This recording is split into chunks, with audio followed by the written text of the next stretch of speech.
Black Alpha Network. Home of Black excellence. Power to the people.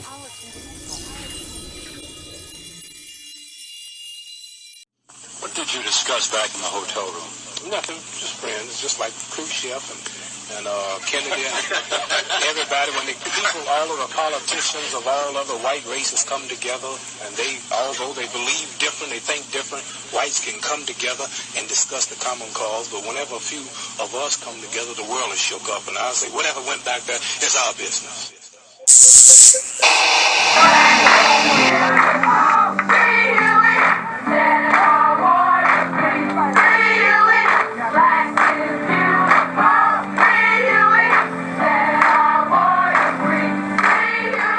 Yes, what it is, what it do, man. Peace and love, much respect. Shout out to the family, shout out to the whole certified BLACK, my whole certified 100. I love y'all. The FBA family tree, I love y'all. Let's do what we always do. Man, it's great to be foundational, ain't it? Ain't it a great time to be a foundational Black American? Yes, indeed it is. We shining right now. We grinding, we winning. We on top of everything. We getting to the money. You gotta love it. I know I do. We getting smarter every day. We getting more focused every day. And if you want to know what getting stronger feels like, then go ahead and pull up, because we gonna put on a show. Matter of fact, let me say that better. We gonna put on a motherfucking show today. There's gonna be so much FBA energy, it's gonna be popping out your speakers. Because I want everybody to hear this, from one coast all the way to the other coast, all across the whole fucking world. I want them to know exactly what time we on, exactly the line we pushing, and the exact energy we coming with, because it's all certified. In other words, they done fucked around, and now they ass about to find out.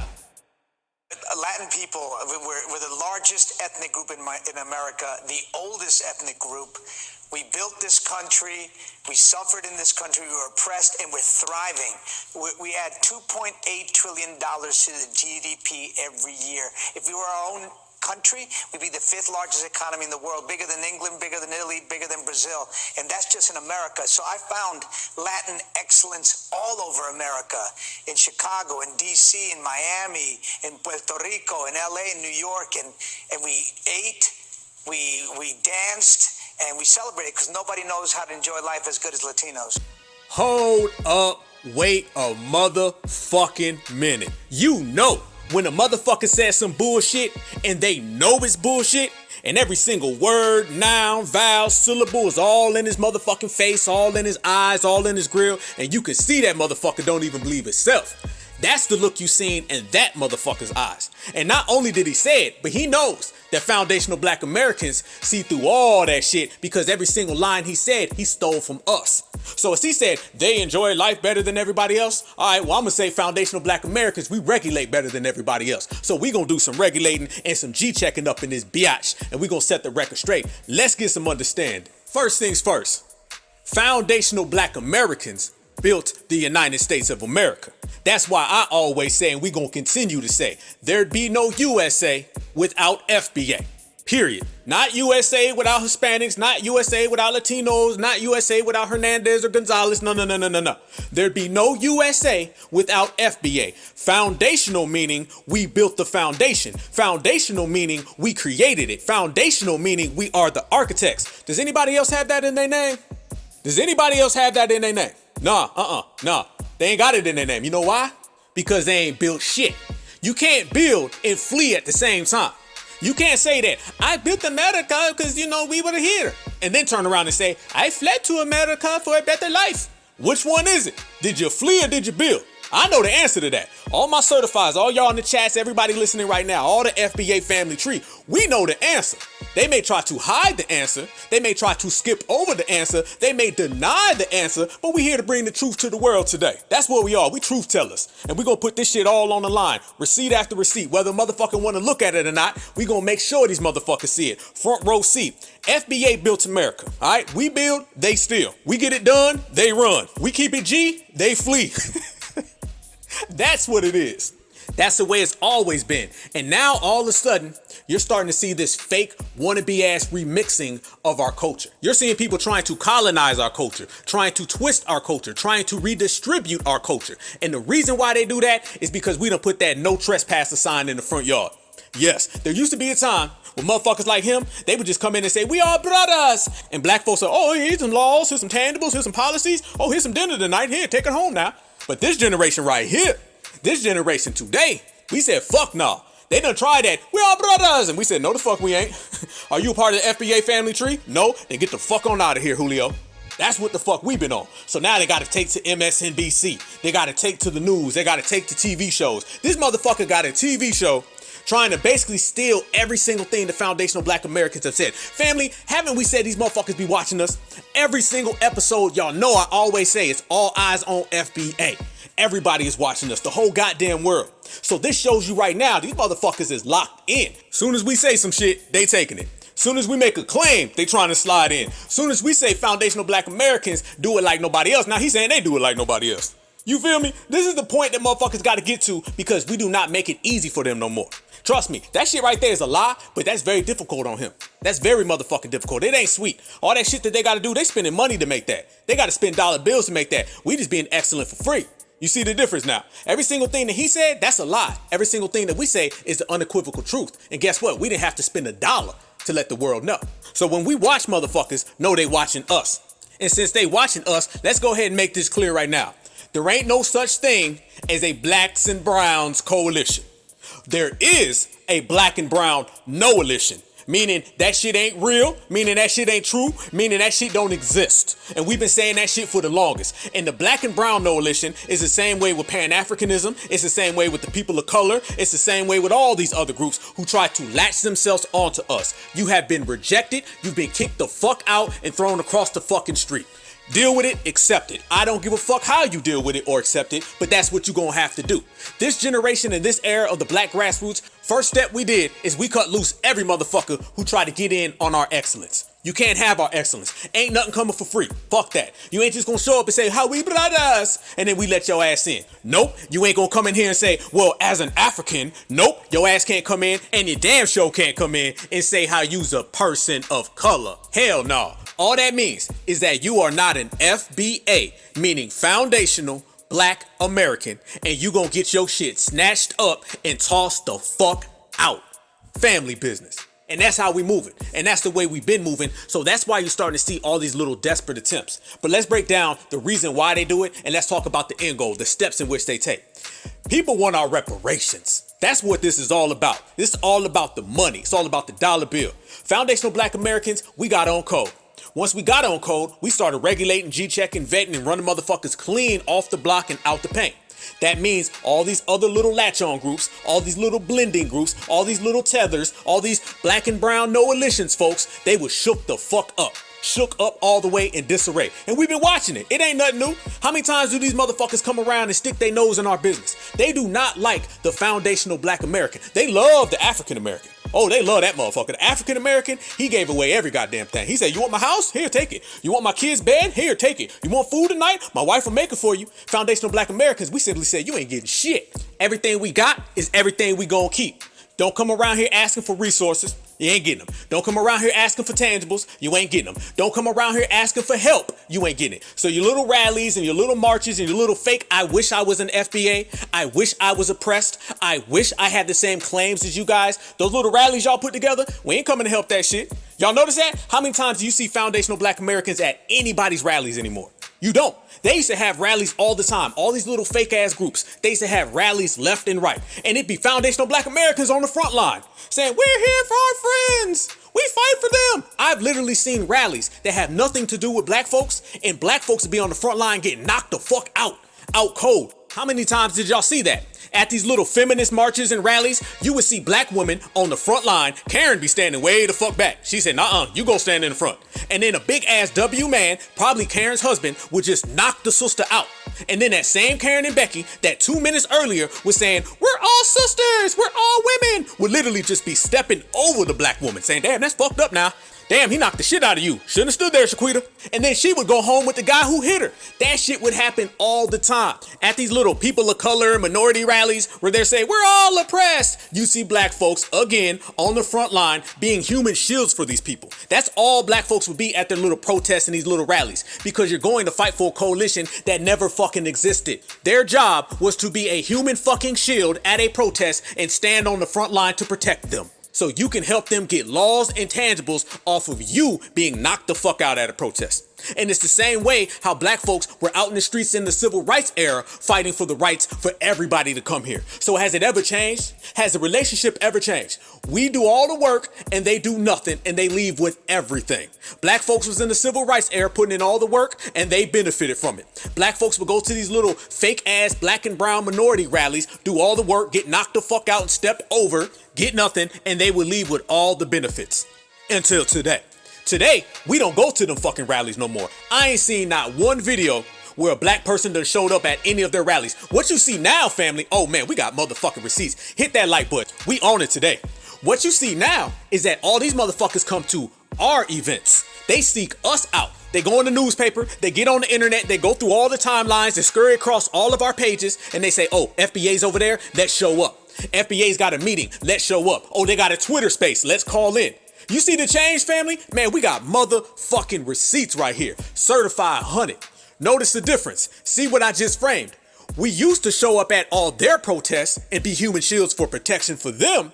Now, these motherfuckers try to show up at our reparations rallies, our reparations hearings. They try to show up at all of our events. You see how things have changed? You see how when we get on code, motherfuckers start seeking us out? You don't see brothers and sisters no more standing on the front line of they little bullshit ass struggle rallies. You don't see that shit. You don't see that I wish I was oppressed rally where a bunch of black folks is on the front line being human shields. You don't see that shit. Tell you what you do see. You see these motherfuckers showing up saying, black folks, what about all of us? Reparations for all, right? Yeah, yeah, you see where the fuck we going with this shit.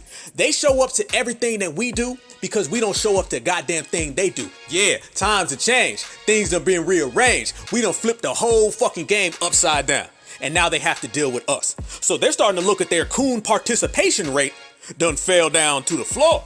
They started to see all the Sambos and all the Weezes all togethers. That shit done fell to the floor. They shit don't work no more. They can't just go get 100 coons. They may go get 3 or 4. But guess what? Them 3 or 4 coons, we done already ran them motherfuckers off the block any goddamn way. So there's no power no more. They can't go and get no reconciliation with us. There ain't nothing to be reconciled. You go the fuck over there and we gonna stand right here. We've already got an excellent culture in this country. We already have an excellent history in this country. Y'all gotta make shit up.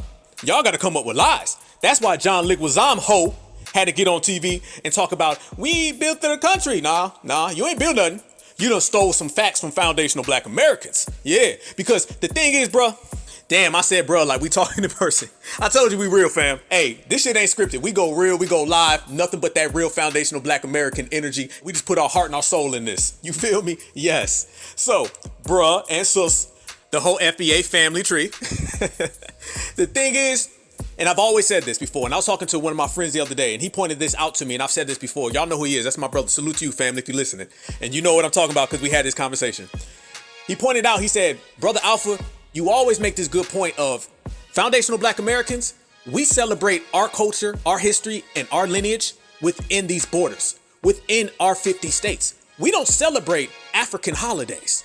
We don't celebrate Mexican holidays. We don't celebrate Puerto Rican, Venezuelan, or Colombian holidays. No, we don't even celebrate W holidays. We celebrate every single thing that our lineage, heritage, and culture has created right here in this country. Everything we do is this country, this land. You cannot separate the foundationals from the foundation because we are the ones who created it. It's like separating the parent from the child.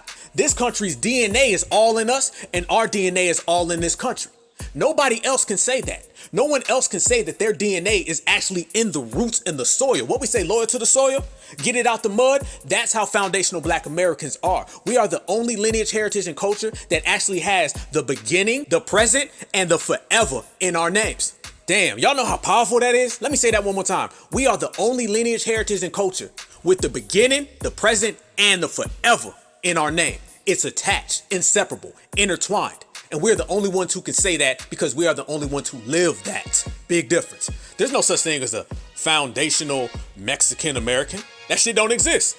There's no such thing as a foundational Puerto Rican American or foundational European American. None of that shit exists, but a foundational Black American does. And that's why we say loud and proud, there'd be no USA without FBA. So as I always make the point, we celebrate everything that goes on in this country. What do they celebrate? Let's talk about John Leguizamo Ho. Let's talk about that. John Leguizamo Ho. What you celebrate in this country? Since you built America, okay, you built America. What holidays do you celebrate in America? What are the two major holidays that they celebrate in this country? What are they? What the fuck are they? I can tell you what we celebrate. As a matter of fact, we created holidays that the whole goddamn country celebrates. Matter of fact, they celebrate holidays that we started. Memorial Day was started by foundational Black Americans. And every single person comes over here and they celebrate Memorial Day that was created by us. Does everybody celebrate Cinco de Mayo and Mexican Independence Day in America? I got the quick answer for you. Hell no. Look at the two major holidays that they celebrate in the United States of America, and neither one of them were created in the United States of America. I rest my Black Alpha case. Shit, try me. Hey, foundations, they better learn. They fucking with the right ones on the wrong day. They done came across the wrong lineage to try to pull that bullshit on. FBA sees your ass from a mile away. If this was court, they be yelling court adjourned. If this was chess, we be screaming checkmate right now. Because they already know. They can't pull that shit on us. What are the two holidays that they celebrate in the United States of America? I'm talking about these 50 states. I ain't talking about south of the border. I ain't talking about south of the border. I'm talking about in the United States of America, what are the two holidays that they celebrate? Cinco de Mayo, Mexican independence, neither one of them have anything to do with this country. Yep, I said it. And think about it. They don't celebrate no Puerto Rican Day. They don't celebrate Venezuela, Colombia, Cuba. They don't celebrate any holidays. He's talking about we're the largest nationality. We put us together. Okay, cool. Put all y'all together. And there ain't one holiday that you celebrate in this country because you don't have history in this country. That's why. Your history in this country is basically fleeing from another country to come here. That's where your history starts. Your history don't start with building. There ain't no foundational in your name. There ain't no native in your name. Your history begins and ends with fleeing. That's what it is. There's no shame in that if that's your history. If that's who you are, own that shit. Own it. Wear it proud. I wear foundational proud. I built this great country with my great ancestors. We did it through oppression. This is the country that your people want to come to. Everybody's people want to come to. I wear my culture very loud and proud. How come you don't wear yours? You come from a rich tradition of fleeing, of hopping over borders and swimming over polluted lakes. That is you. Own that shit. Own your lack of greatness. I own my greatness. So I mean, goddamn. I'm not on TV talking about someone else's culture, saying I built something that someone else built. Saying that I created something someone else created, saying that I fought in every single war that I never fought in. I'm not saying any of that. That's not what I'm saying. I'm saying it because I did it.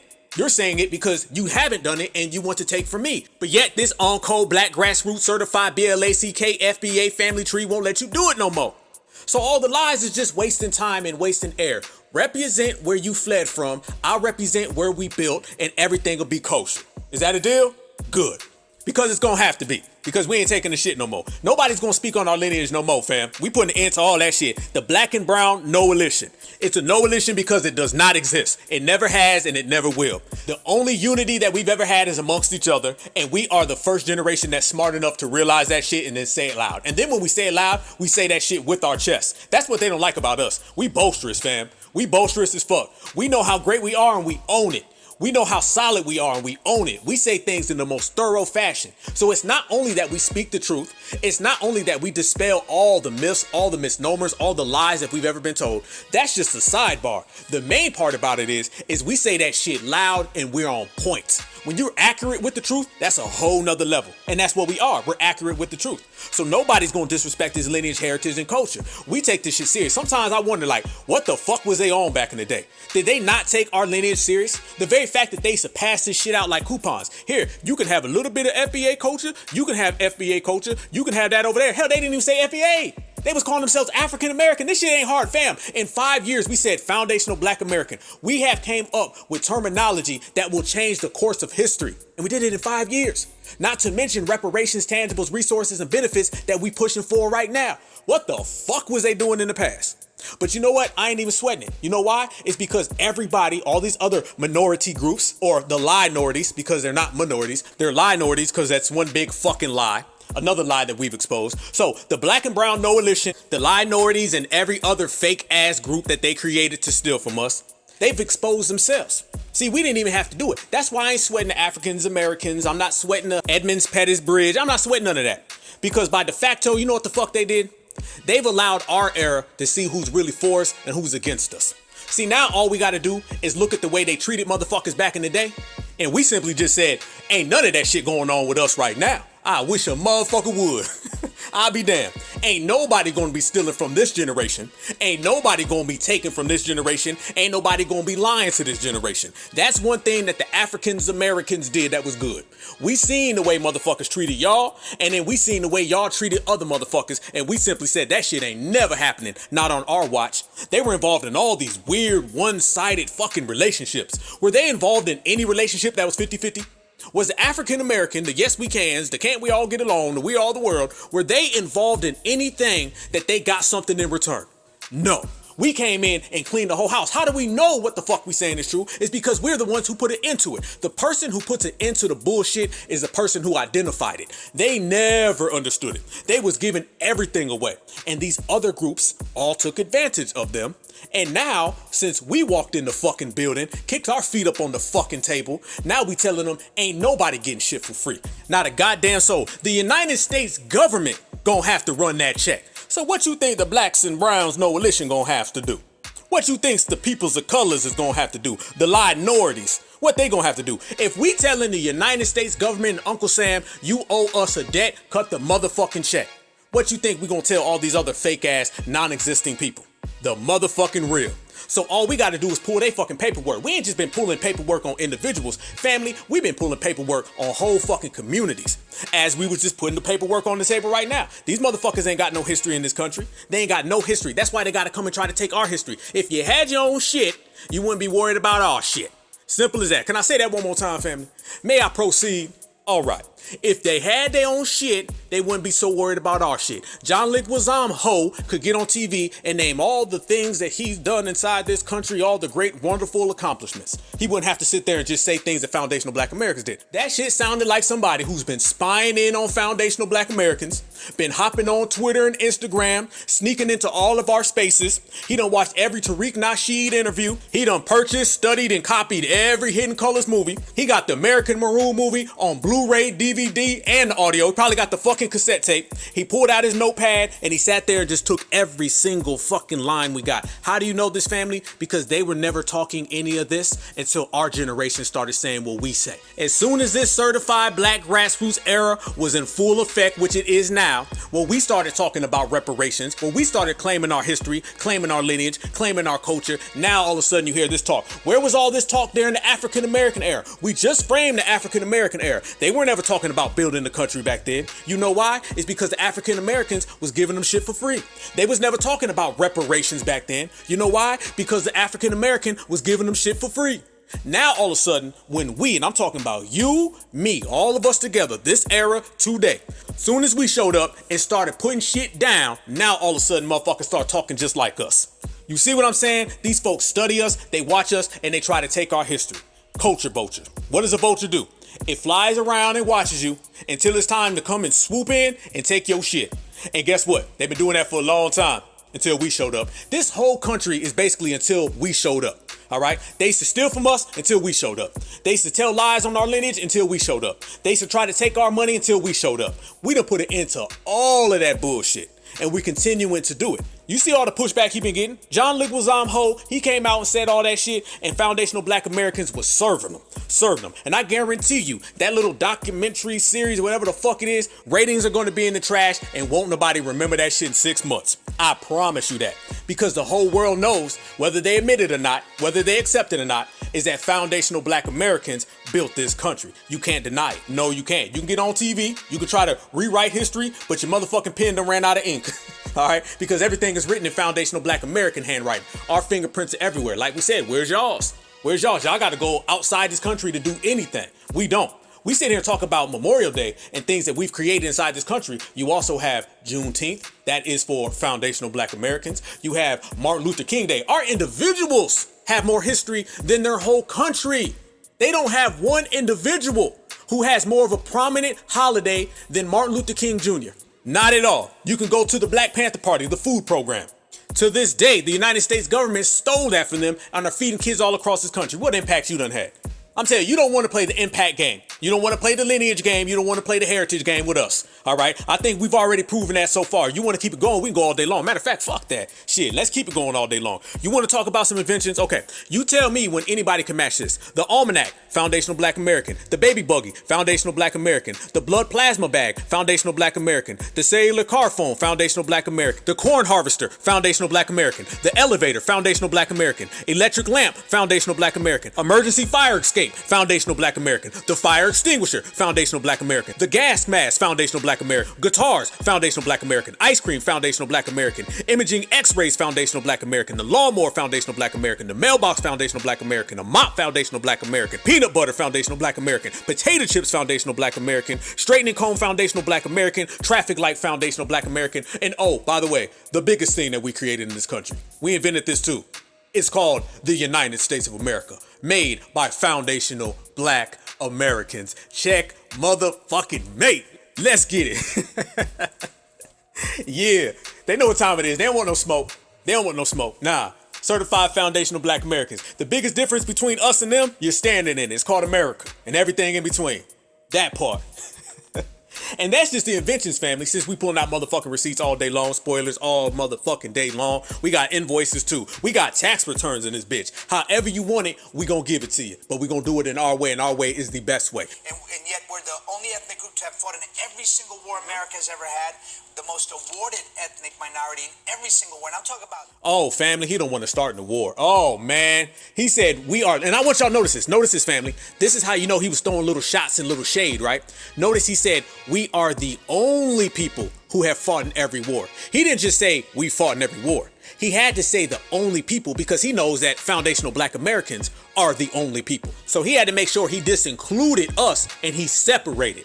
See, he could have easily just said, we fought in every war and just kept it to them. The very fact he had to put only in there, that means he was trying to say, I know y'all know the truth, but let me go ahead and try to remix it. That is what trying to remix history looks like, y'all. We always talking about motherfuckers want to remix it, they want to retwist it and sell it back. That is exactly what it is. This is everything that we say. Family, has any of these ops done anything that we weren't prepared for? Have they done anything that we weren't ready for? We ready for it all. That's the difference between our generation and the last ones. No offense to nobody, but I'm just speaking the real.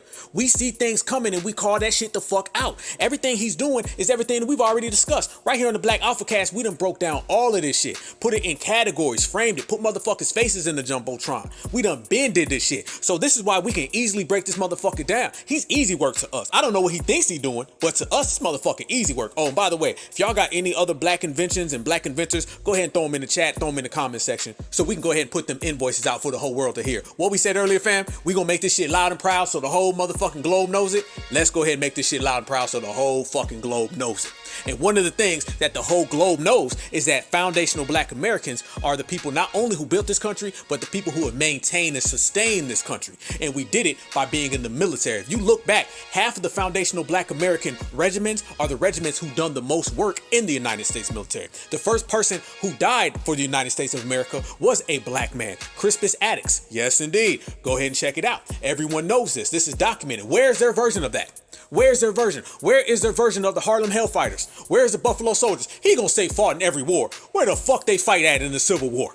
Where the fuck they fight at in the Revolutionary War? Remember, one hand they say that they came here, and then the other hand they say that they've been here. You can't be somewhere and come from somewhere at the same time. All right, either your ass is across the street or you're on this side of the street. You can't be in both at the same time. Let's just be 110.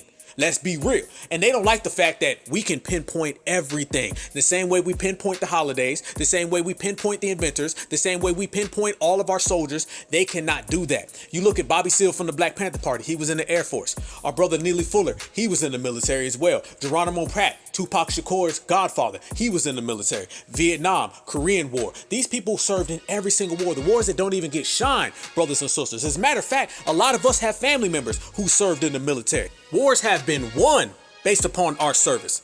So when you sit here and say we're the only people, that have served in every war, you know what the fuck you doing. But worse for you, we know what the fuck you doing. And we ain't letting that shit get off the ground. That shit gonna try to get off the ground, that shit gonna fall flat. Because foundational Black Americans, we don't go for that shit, homie. Never, not at all. So when we sit here and we examine our history and we start to examine someone else's history, what you see is that nobody has a history like ours. And oh, and here's another thing too. If you built America and you're so American, how come we're the only people who are non-deportable? Yeah, I always say this. Black Alpha Network, broadcasting live from the country that my ancestors built. You can't say that, John Leguizamo ho. Black Alpha Network, broadcasting live from the country where my ancestors fought off the British in the Revolutionary War. You can't say that, John Leguizamo ho. Black Alpha Network, broadcasting live from the country where my ancestors freed themselves during slavery. You can't say that, John Leguizamo ho. And the best one, this is the best one right here, family. Oh, here you go. Black Alpha Network, now I gotta say this one extra slow, okay? So the whole fucking world hears this, no mistake. Black Alpha Network, broadcasting live as the only lineage, heritage, and culture that cannot be deported. You can't say that, John Leguizamo ho. Damn right. Damn right. They know it, and they know that shit. That's the shit that stings them too. We are the only non-deportable people in the United States of America. That is it. That is all. They cannot say that. So if they ever start popping off and talking crazy, all you gotta do is pull that one out. Hit them with the deportable card. Y'all know when we start talking about ICE and we start giving out ICE numbers, man, they start running. That's the shit they don't like. Let me give an analogy, family. Can I give a little analogy real quick? Let's give a little example. And I ask this to all of my family. Let me ask you guys this. If you were sitting on your porch one day and you were just chilling, relaxing, you know, reading the newspaper, drinking the lemonade, just enjoying your day. Say it's a Sunday afternoon and you sitting at mama house, right? And you on the front porch and then you see about 4 or 5 ICE cars pull up and motherfuckers start jumping out everywhere with ice on their chest, ice on their back, ice hats, ice badges, just ice everywhere. You ain't gonna flinch, are you? You ain't gonna get nervous, are you? Your heart ain't gonna pound 1 inch, is it? Now, do you think John Leguizamo hoes and his people that built America, do you think they can say the same thing as you? If your answer is they cannot say the same thing as you, then that means what we've all been stating today on this episode of the Black AlphaCast, and that is they did not build America because if you built America, you couldn't get deported from America. But we can say that. Checkmate number 5042 on that ass. I said it before, family. These motherfuckers don't want no smoke. That FBA smoke hit different. So we're undeportable at the end of the day. I mean, we can go here, we can play these games all day long, but we can just skip to the end of this fucking movie and tell you that we're non-deportable. And non-deportable means you built this country. You cannot deport somebody that built the country. How the hell you gonna get deported and you built something? Once again, you look real funny in the light. Like, it's real skeptical trying to understand what you're saying. You're saying 1 minute that you built it, the next minute that you immigrated here, 1 minute that you've been here the longest, the next minute you're saying, quit calling ICE. How come there's all these sanctuary cities? How come there's all these sanctuary cities and everybody's against ICE? If you were non-deportable, then you shouldn't have a problem with ICE. We don't have a problem with ICE. Shit, I think foundational Black Americans should have a great relationship with ICE. I support ICE. I say call ICE. 1-800-ICE, call them twice. 1-800-ICE when shit ain't nice. 1-800-ICE, pay the price. 1-800-ICE on a Saturday night. Fuck it. We got a great relationship with ICE. We don't get scared. We don't get nervous. We don't jump. We don't hide. We don't say, I gotta go in real quick. We don't have to do any of that shit. No. So if you built this country, you shouldn't have that issue. If you built this country, you shouldn't be able to get deported. If you built this country, there should be no sanctuary cities, there should be no immigration plan, and there should be no hard feelings towards those great people at ICE. I think y'all need to start treating ICE better. You need to be good Americans. Their disrespect towards ICE is unpatriotic. God damn it. They need to be good Americans and they need to start supporting ICE because ICE are hardworking folks who are just trying to round up people who broke the law. Don't they tell us to support the law? As a matter of fact, a lot of times when foundational Black Americans get harmed by race soldiers, that same community that John Leguizamo is talking about, they always pick the side of the race soldier. Remember George Zimmerman? Yeah. And what was a lot of the people in their community saying?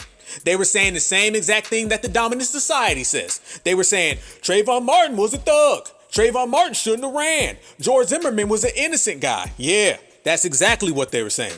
Well, I'm going to say the same exact thing. ICE is an innocent agency. You should leave them alone and let them do their goddamn job. It's as easy as that, family. We got all the cards on our motherfucking side. Ain't a goddamn thing you can say to FBA. Not a damn thing. We already won. And we know that they want to come over here and snuggle up next to the dominant society, and we know that they bring anti-black sentiments with them. Remember the Noonie Martinez situation? Yeah, right out there in the West Coast, where they were redlining black folks all day long. They was putting black folks in the worst conditions. They was giving black folks the worst housing. They was giving black folks the runaround. And then tapes came out and they leaked, and you could hear every single thing that they said about black folks. But guess what? All the people from they's community, they came out and they supported all the culprits. They supported the anti-blackness, and ain't a goddamn thing happened. As a matter of fact, when they tried to reprimand the people who were caught on the leaked tapes, their community rallied behind the people and gave them their support. Translation, what we already knew, that people of color are anti-black. All right, all week you've heard about this, the scandal that rocked the city of Los Angeles after several Latino members of the city council were caught on tape making racist comments. Now, council president Nuri Martinez has now resigned, and among the several anti-black comments, Martinez said this about her colleague council member Mike Bonan's 2-year-old black son. Take a listen. It's like the oddest thing, it's like black and brown on this float. And then there's this white guy with this little black kid who's misbehaved. Este niño has they're not doing the kid is bouncing off the effing walls on the floor, practically tipping it over. There's nothing you can do to control him. Parece changuito. They're raising him like a little white kid, which I was like, this kid needs a beat down. Like, let me take him around the corner and then I'll bring him back. Damn. She said this kid needs a beat down. Let me take him around the corner and bring him back. That ain't no whooping. That ain't no discipline. That's anti-blackness coming from the Blacks and Brown Coalition. The same anti-blackness that we done called the fuck out. See, there used to be this thing that everybody who's a minority gets along. Everybody who's a minority is all on the same page. Everybody who's a minority sees black people as friends. And we, once again, are the motherfuckers who cleaned house and said that's bullshit. You have foundational black Americans right here, and then you got everybody else over there, and we understand they don't fuck with us cool because we don't fuck with them neither. All those caught on tape have apologized, but anti-black sentiment is much bigger than just this latest news, and that's what we really want to talk about today. Joining me now is Carmen Perez-Jordan. She's CEO of the Gathering for Justice and a Chicana feminist. Tanya K. Hernandez, she's a law professor. Oh, she's a Chicana feminist. You know she want to be Karen. Racial Innocence, Unmasking Latino Anti-Black Bias, and the Struggle for Equality. And, of course, Arturo Vargas. He's the CEO of NOalition, the National Association of Latino Elected and Appointed Officials Educational Funds. Now, I want y'all to notice how all these people came on, and they're all supposed to be these people who are exposing anti-blackness in the Latino community, but watch immediately how they start caping, and watch immediately how they start trying to run interference, and watch immediately how they start doing the same thing that John Leguizamo does by making it sound good, but speaking a bunch of bullshit. Now that we're here, how do we change this? Because so many people were impacted by this sentiment, and I feel like it kind of set, coalition and working together back significantly. There go that coalition word again. She said it set back the coalition and working together. What coalition and what working together? Because it ain't ever happened. So you already see, that's Tiffany Cross-Eyed, and you already know she about that bullshit anyway. But listen to the caping, fam. Thank you so much, Tiffany, for having me, and especially hosting this long overdue conversation. It has taken us a step back. Many of us have committed our lives to doing Black and Brown solidarity. Bullshit. Black and Brown liberation work. Bullshit. And it's going to take having courageous conversations. It's going to take acknowledging the whitewashing, the spreading of white supremacy, of the whitewashing of our history and our communities within the Latino community and the anti-blackness. Some of the things that hold on, wait a minute, fam. First off, notice you notice that we're the only people who can break down supremacy and speak without stuttering.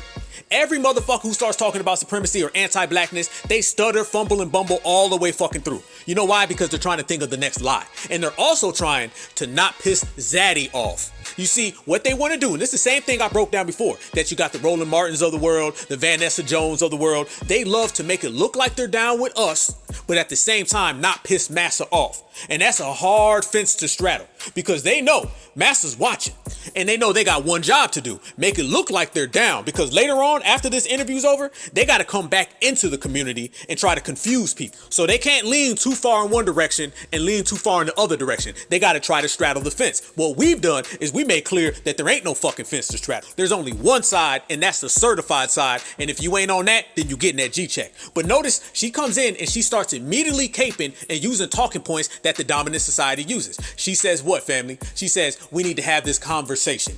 Ain't W's been telling us that shit for 400 years? They were telling us that shit during slavery. We just need to have a conversation now. We can talk about the slavery. They were saying that shit during the civil rights era. We need to talk about that rope hanging from the tree. If we just have an honest discussion about it, then maybe we can get past it. That's the same talking points from the dominant society, so you already know who she's getting her playbook from.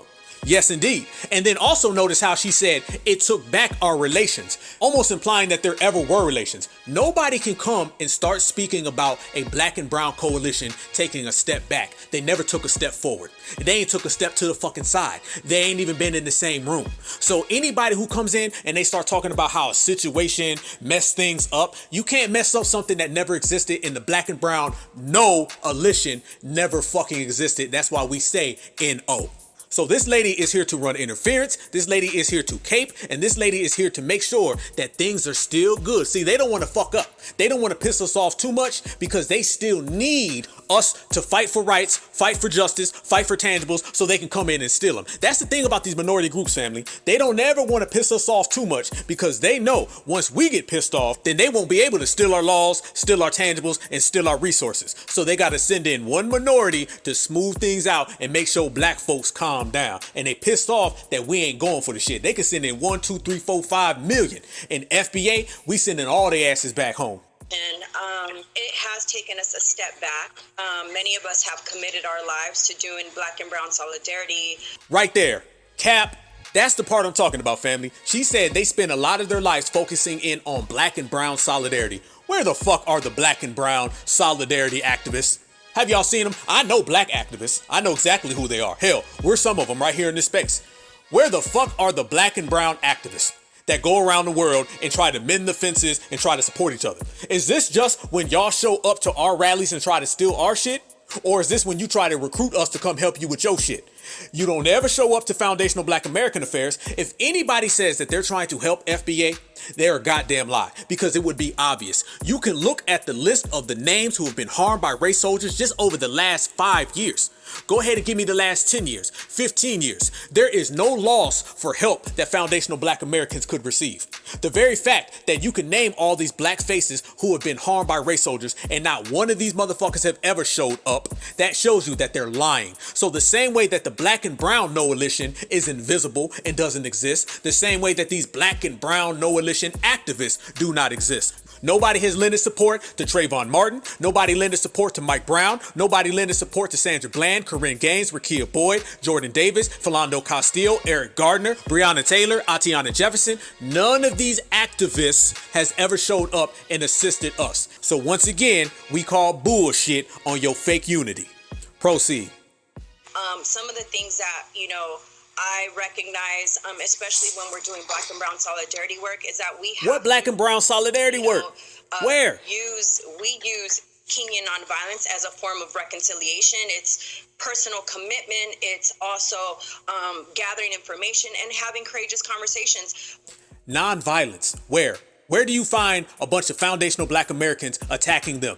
You don't see that anywhere. But I'll tell you what you do see. You see foundational black Americans getting firebombed out in California. You see straight A students being stalked and jumped, walking home. You see their whole boards, Nuni Martinez, redlining black folks. Where do you see us attacking them? Now, family, didn't I just say that they get dominant society talking points? That's that reverse racism shit right there. You feel me? So she already started off with the dominant society. We need to have a conversation. And then she transitioned into the we have activists to help y'all bullshit. And now she's trying to get into the whole, well, it goes both ways. That's what she said right there, family. It's all about non-violence. Basically trying to say that we hurt y'all and I know y'all hurt us, so let's just talk about it. That's another dominant society tactic. Said they was going to come out caping and capping. She came out caping and capping. Proceed.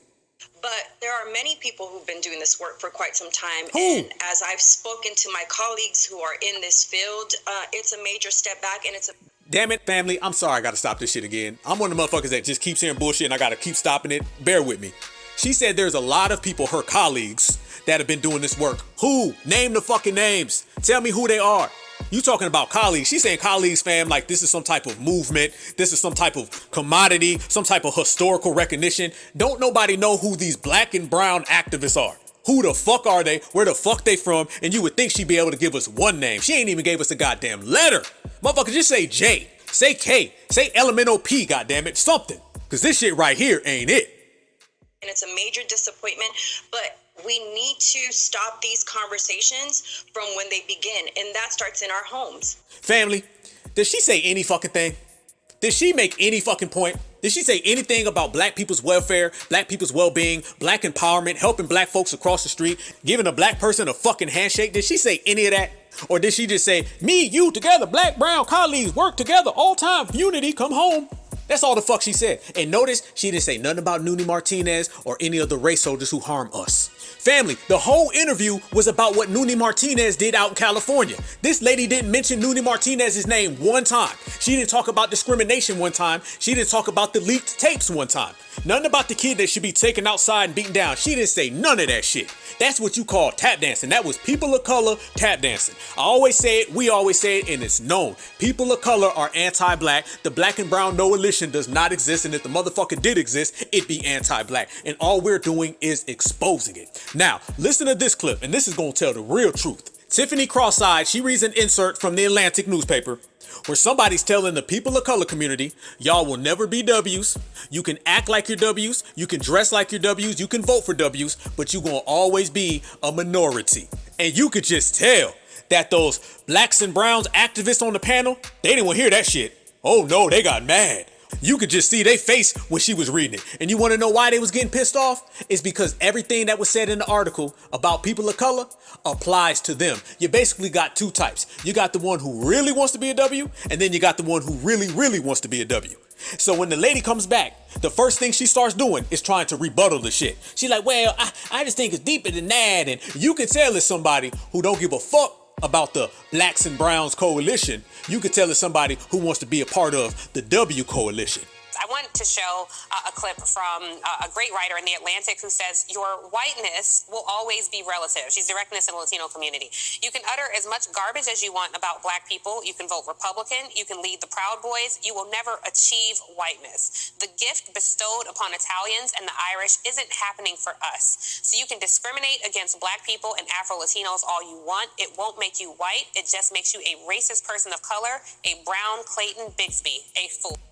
Whoa, hold up. Damn, she said a fool. She put a fool at the end of that.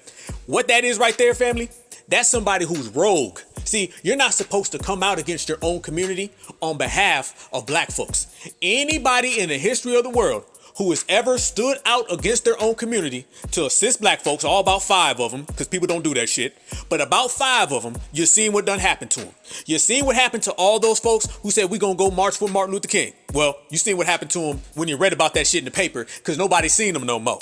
You seen what happened down in Charlottesville when that girl thought she was gonna come out there and stand against the Boogaloo Boys or whoever the fuck. You seen what happened down there.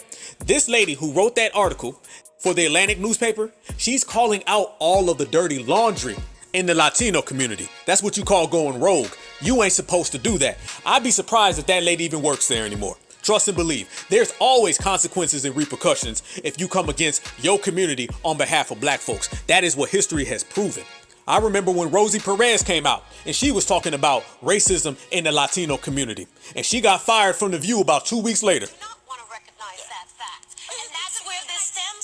That's where this stems from. There is a secret in the Latin community, specifically the Caribbean, South American, thank you, Central American, Latin community, that they are very racist. They never want to be in the same group as black people. And it's sad. It's very, very sad. And he did say Michelle Obama looks like a cast member of the Planet of the Apes.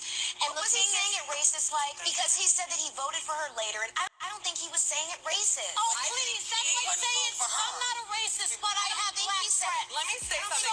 That is racist. Somebody made a phone call, said, get her ass out of there. You don't never do that. And you could tell, as Tiffany Cross was reading that shit, All the folks on the panel was mad. They was like, how dare this motherfucker read this shit on air? How dare that lady ever write that article? She's airing all of our dirty secrets. She got all of our dirty laundry. The world ain't supposed to know that we're really anti-black. But they are. And Tiffany Cross was reading that shit out loud, and they was getting mad. And what's the first thing the lady does when she responds? She starts giving pushback. You could tell deep down inside that she was angry, and she was tired of biting her lip. So the first thing she does is she starts trying to rebuttal. Listen. Fool. I echo those sentiments. Curious your thoughts this morning. Well, I actually think that there is another layer to this. There you go, family. People within the Latino community do achieve whiteness. One, because they are white appearing.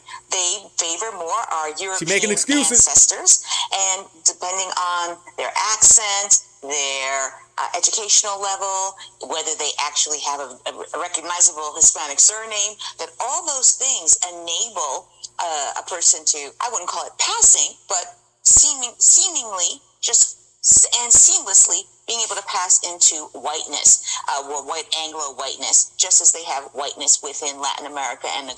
Whoa, family. I know y'all heard that shit. You heard that shit? Now, is she talking about anti-blackness in the Latino community anymore?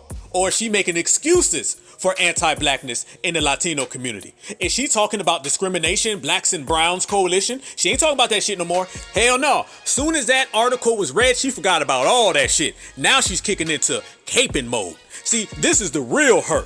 All that shit about the black and brown and we work together as colleagues and we dedicate our life to this cause, that is bullshit. And all it took was for one of their own kind to expose their community's dirty laundry, to expose their community's anti-black history, and now she snapped quickly out of that shit, and she went into full throttle. She basically just gave excuses why people do that shit. That is a complete rebuttal. She's like, well, you know, sometimes your hair and your eyes and where you come from and how you talk, and if you walk with a lip to the left or you step slightly to the right, you may be able to pass. It's not that bad. She basically said that shit ain't that bad.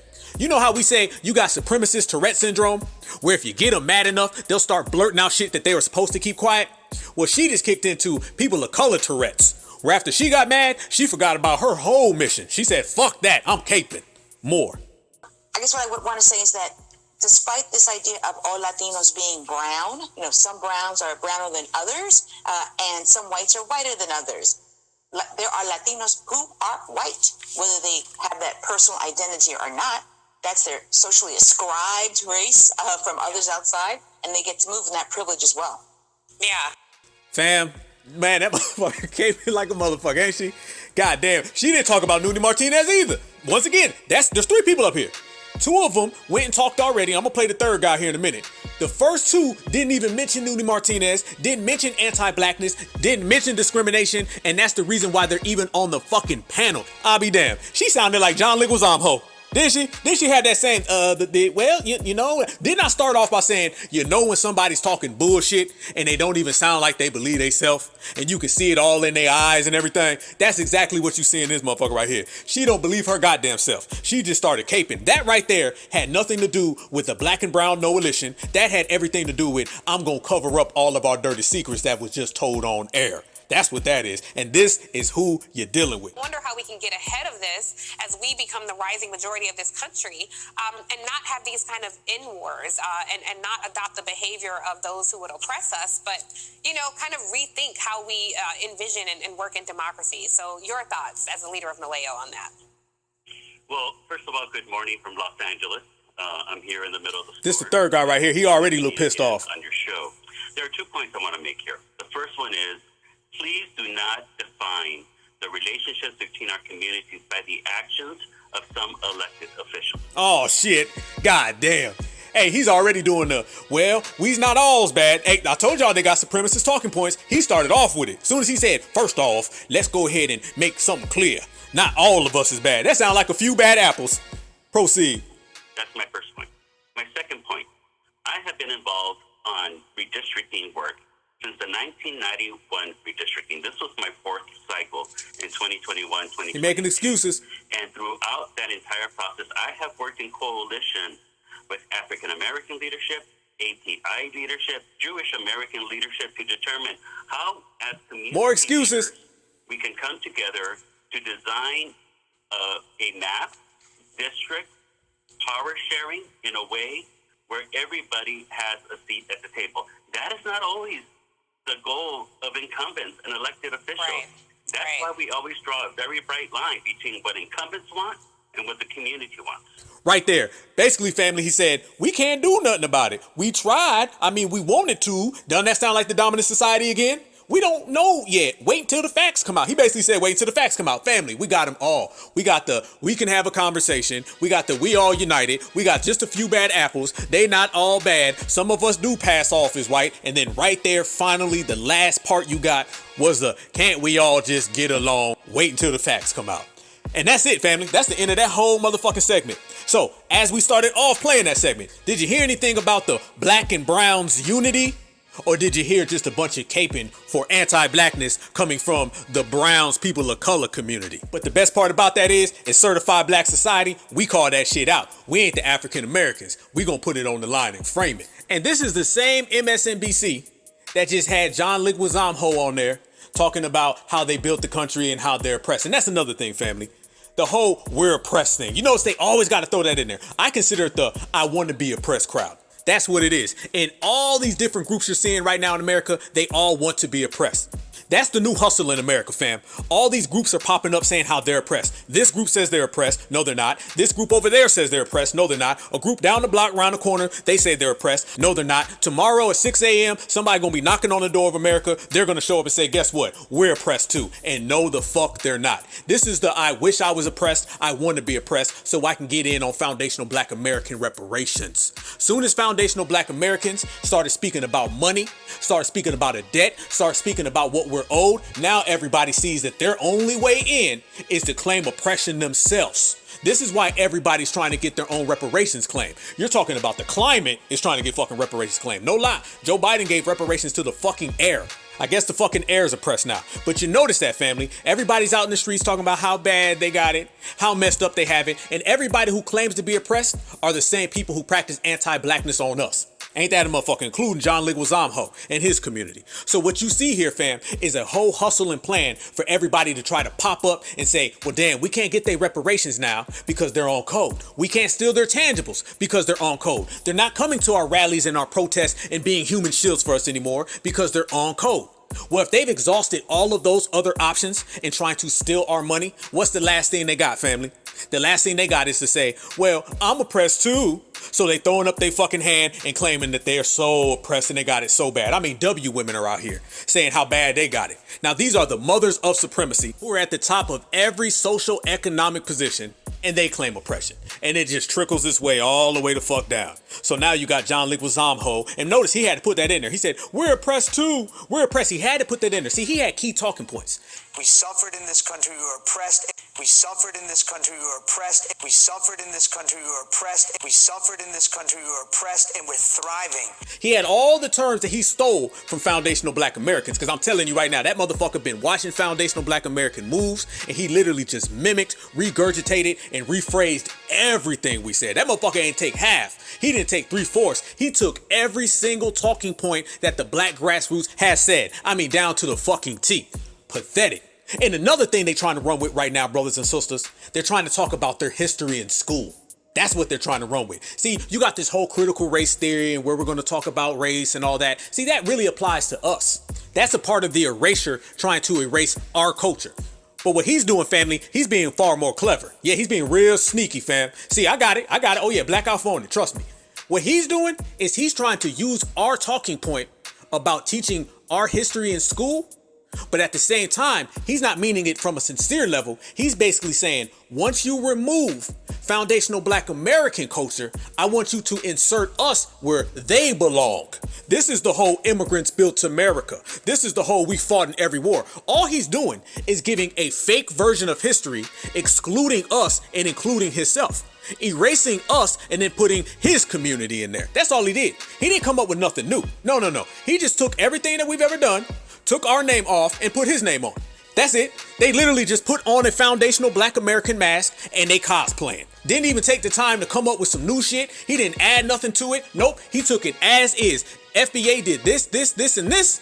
Now we're just going to say that we did this, and this. Simple as that. That's as easy as it was. So he understands that we are right now trying to get our history told properly in school. All this assault on history, that's got everything to do with them not wanting to teach black history. Y'all know goddamn well the critical race theory ain't nobody talking about oppressing Latinos. That has nothing to do with the critical race conversation. That has nothing to do with the assault on black history in the school books. But now he's trying to make it look like it's an assault on Latin history. Not because it is, but he knows if he inserts them where we belong, that's just one step closer to stealing our history. Quote, he said, "We have to fight against the attempt to take our history." That's what we say. "If American history books aren't accurate, they're fiction." Motherfucker, what you saying is fiction. You see what I'm saying? He's trying to play both sides and act like the victim. In reality, he's the culprit. So that's not him trying to say how bad they have it. That's him auditioning to the dominant society. Once you guys get rid of all the things black folks done, just make sure you insert us where they belong. We don't care if you say all the bad things that have happened to us, which haven't. We don't care if you talk about all the slavery that we've been through, which we haven't. We don't care what you say about us, as long as you put us in their role so we can steal their history. Family, that wasn't somebody speaking on his community's behalf. That was somebody who's trying to audition to the dominant society for the lead role in the movie of replacing foundational black American history. That's what it is. You goddamn right. And he's going to be compensated very well for this. All he's doing is getting out in front. He's getting out in front. He raised his hand. He said, "Can y'all select me as the person to push this?" John Leguizamo Ho is a fucking 5th class actor. He's even a fucking actor. He's a failed comedian. He's not funny. Nobody likes any of his work. But all of a sudden you start seeing him popping up, getting these specials. What has he done to ever get put in this position? What type of clout or credentials does he have? Nobody fucks with this guy. But all of a sudden he's getting put in position to do all these things. All he is someone who's trying to get out in front of it and to serve this plan, a plan that they've been working on for a very long time that goes all the way up to the highest levels of the dominant society, including the Democratic Party. Remember, nobody was running around saying immigrants built America until Barack Obama said it. I played the clips over and over right here on this channel about Barack Obama saying immigrants built America. This is the country of immigrants. That was a term that nobody was using. Obama's the one who put the battery in everybody's back. Because mind you, he was the people of color president. He's the one who did DACA and Dreamer, took Martin Luther King Had a Dream, a foundational black American, took that title and didn't give something to Martin Luther King's lineage, gave it to someone else's lineage. He was the people of color president and the rainbow president and everything except for foundational black Americans. Y'all seen what I posted not too long ago. I said, was Barack Obama the biggest game ever played on FBA? And it was overwhelmingly, brothers and sisters said, true. He was. And one of the main things he did was he is the one who facilitated this whole erasure of our culture so he can bring in all of these other people from all of these other places to erase us. And he started saying this was a nation of immigrants. And then all of a sudden they start saying this is a nation of immigrants. Obama said so. That's what it was. Nobody was talking that shit until Obama at all. And then Joe Biden, he just came behind them and he started saying the same thing. As a matter of fact, I've played these clips before. Listen to Barack Obama say this is the nation of immigrants, and then listen to Joe Biden say this is a nation of immigrants. Setting aside whatever the candidates are saying, that America is a nation of immigrants. Just as we remain a nation of laws, we have to remain a nation of immigrants. And not provide every opportunity for them is not only stupid and immoral, but it's bad for America. They are the future of America, and we should invest in them. Everybody will benefit from it. Every single American. And you should get used to it. This is a nation of immigrants. That's who we are. That's why we're who we are. That's what makes us different. We should invest in it. Right there. And you've also heard both of these guys say by the year 2040, this country is going to be minority this, minority that. What they're really saying is that this country is going to be a bunch of people of colors and the blacks and browns, NOalition. So what we have to do is bring in people like John Leguizamo Ho, have him go around the news circuit and to spread these lies so they can get out in front of it. And John Leguizamo Ho, he's auditioning for his community to play the role of us. That's why certified foundational black Americans, we fucking everything up. They can't stand us because we out here kicking up dust and we ain't allowing shit to work. I'm telling you, we are solely responsible for the loss of billions of dollars of them trying to put other groups in our position, and we simply ain't allowing it. And it's the black grassroots who is doing it. Understand, all of our politicians, they work for the dominant society. All of our politicians, they serve people of color. The NAACP comes out and they say how they support DACA. They've never came out and said they support reparations. They've never came out and said how they support tangibles, resources. The most minimal, minute policy that would benefit certified foundational Black Americans, the Black Caucus, NAACP, NARC, and COBRA, they've never said shit about us. But let one thing happen to the people of color community, they'll come out and release a statement. I'm not lying. The Congressional Black Caucus every fucking month comes out and say, we stand by our Latino brothers and sisters. But they don't stand next to foundational Black Americans because they're all on that side. So we have politicians who are Black people who support the people of color. Then you have the people of color politicians who support people of color. And then you have people like Barack Obama and Joe Biden, and they support people of color. And that's when you get your John Leguizamo ho saying how they built America. It's all one big apparatus, and we've been calling this shit out at the Black grassroots and the new Black media for years. And that's why they can't get this shit off the ground. They thought that this was the old days. Mind you, if this was a couple years ago, oh shit, go back to the Yes We Can era. They would literally be in schools telling people, Black folk didn't build America, it was the brown folk. They would be telling you that. That shit would have went through ASAP. But we are putting an end to all of that shit. There's so much power in us, family. All we got to do is snap our fingers and shit get done. We are fucking everybody's cash flow up, and we're increasing our cash flow in the meantime. You know that's some powerful shit. Let me say that one more back. We are fucking up everybody else's money, but we're increasing our money. How the hell can you do that? Only one way. That means that you got to be certified, foundational, Black American, and that's what we are, and the Black grassroots has got this shit in control. So the plan goes back years ago. It ain't just now. Now is just the time that they've been waiting because they were waiting for their numbers to get up. See, they didn't have the minority numbers yet. They didn't have the minority numbers a couple years ago. So you had people slowly trying to put this in process. But John Leguizamo, he's just somebody who's trying to get out in front of it. But when we pull back the receipts, you see that this has been here for a long time. Oh yeah, you could look at direct quotes from people from that community and the things that they said about foundational Black Americans, and it is completely anti-Black. So when you hear people come around, like them folks that were talking to Tiffany Cross-Eyed, talking about something, I work for the Black and Brown activist community and we want to help y'all. All that we're your friend shit. You have direct quotes from people that show they ain't never been too friendly. Go way back in time. Let's talk about Hector Garcia. He's the founder of the American GI Forum. He said, we are not and have never been a civil rights organization. Personally, I hate the word. That's what he said. That's not what we said. Family, I gotta say it, and I always say it, and I'm gonna say it one more motherfucking time. Black Alpha motto. Don't get mad at us for calling out your bullshit. Get mad at yourself for saying it. Moving on. Let's go to 1952. John J. Herrera, the president of the LULAC. He said directly, Latin Americans of Mexican descent belong to the Caucasian race and therefore are whites. That's what he said. Now it's funny because didn't just earlier that lady start making all those caping excuses? Yeah, she was like, well, we don't know. Well, some of them passed because of this, that, and the other thing. See what I'm talking about? This is how they really feel. And it's been proven that the majority of them, they check W on their census. That's why you see the numbers be so fucked up. All these census, man, those numbers be twisted. It's hard to even tell the census because you got folks who claim to be something that they're not. They check W. They could be Black all the way Black. But they're going to check W on that list. Why? It's because in their mind, they're W. In their homeland, they're W. And in the system of supremacy and anti-Blackness, they are full-fledged subscribers. That's exactly why. Moving all the way along. Let's go back to 1956. Felix Torina. He was the Mexican-American president of the LULAC. Again, he said, let the Negro fight his own battles. His problems are not mine. I don't want to ally. Damn. These motherfuckers were saying this shit before we even had color TV. This that black and white TV version of anti-Blackness from the people of color community, which is a direct contradiction from all the folks who say Black and Brown coalition. Now, when we say Black and Brown NOalition, and there ain't no coalition, when we say there ain't never been no activists that are out here trying to be friends with us, there ain't no buddies, there ain't no help, there ain't no assistance, there ain't no unity, that shit don't exist, flat out. When we say that shit at the Black grassroots, motherfuckers get mad.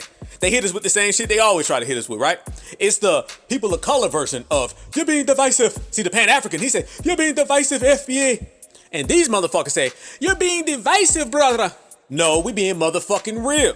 And we don't need somebody from your community to go rogue and put all your dirty laundry on the motherfucking table. We just been putting receipts on the motherfucking table and exposing you. What we just quoted right there, that was 4 quotes from prominent people from y'all community saying anti-blackness back when TVs was still with one fucking antenna. Back when TVs didn't even get color, before John F. Kennedy was even the president. We look at what they were saying then. We look at Noonie Martinez and all the anti-blackness going on in the city council in California. We look at John Leguizamo Ho stealing foundational black American phrases and stealing foundational black American history. And we got all the motherfucking facts we need that there is only a black and brown NOalition to go with the minority and the leeches of color. All 3 of them line them the fuck up, and it's fact, fact, fact. No lies detected. I told you, family, we the only source of reality on this planet. We are the only people out here speaking the truth. We're the only people putting facts on the table. And we're speaking the truth and putting facts on the table. You expose a lot of fraudulent, counterfeit motherfuckers out there. And that's a good thing, because that's the only way you get shit done. And we getting shit done ASAP, full speed, and full time. But them quotes, John Leguizamo Ho, and all of that, that's only one portion of the anti-blackness that goes on in their community. Oh yeah. See, what you've been seeing lately is a rise in people of color joining the dominant society supremacy groups. Yes, there's been report after report that has came out highlighting, get this family, that the #1 newest recruit to these anti-black supremacist organizations are Latinos. Oh yes, the fuck they are. Are we seeing a rise in white nationalists among Hispanics? A new report in Axios cites 2 prominent figures who have been in the headlines lately, who could be helping to expand white nationalism among Hispanics and Latinos. Nick Fuentes, who identifies as a white supremacist despite having a father who is half Mexican-American, organizes the right-wing conference CPAC and also attended the Unite the Right rally in 2017. And the former leader of the Proud Boys, Cuban-American Enrique Tarrio, who was just arrested and charged last week with conspiracy for his alleged role in the January 6th attack. Other lesser-known examples are Alex Michael Ramos, a Puerto Rican resident of Georgia, who was also sentenced to 6 years in prison for beating a black man in Charlottesville after the Unite the Right rally in 2017. Before attending the rally, Ramos was reported to be associated with a far-right militia group called Georgia Security Force 111%, as well as the Proud Boys. And Cuban-American Christopher Ray Monzon, who belongs to the white nationalist group called the Florida League of the South. He used racial slurs and tried to assault demonstrators who were protesting streets named after Confederates in Florida, also in 2017. Are these isolated issues or cause for concern? Look at that right there, family. That was Mexican, Cuban, Puerto Rican, all proud members of W nationalist organizations. So when we sit here and say there ain't no black and brown coalition, there ain't no minority coalition, and there ain't no people of color coalition, it's that right there. Now, mind you, you see plenty of times they got opportunities to denounce this shit. What happened with Donald Trump? Remember they was running around saying, Donald Trump, are you going to denounce supremacy? Denounce it, denounce it, denounce it. Remember that shit? You ain't seen none of these blacks and browns NOalition activists that claim to be on the front line of some type of family unity amongst black folks and brown folks. Ain't nobody ever seen them. Ain't nobody ever spotted them. They're invisible as a motherfucker. But you never see any of these people come out and even speak on that. When them folks was on Tiffany Cross, they didn't talk about that. Instead, they found it better to say, don't judge us all. Just a few bad apples. Let's have a conversation. We's not all's bad. They went straight into the W supremacy talking points to make excuses. You seen the motherfuckers getting angry when Tiffany Cross-eyed called that shit out. They got so mad they forgot what the fuck they was even there for and just started caping and capping. So where do you see anybody calling this type of shit out other than the black grassroots? Told y'all, we the only motherfuckers kicking that real shit on this planet. Everybody else fake as fuck.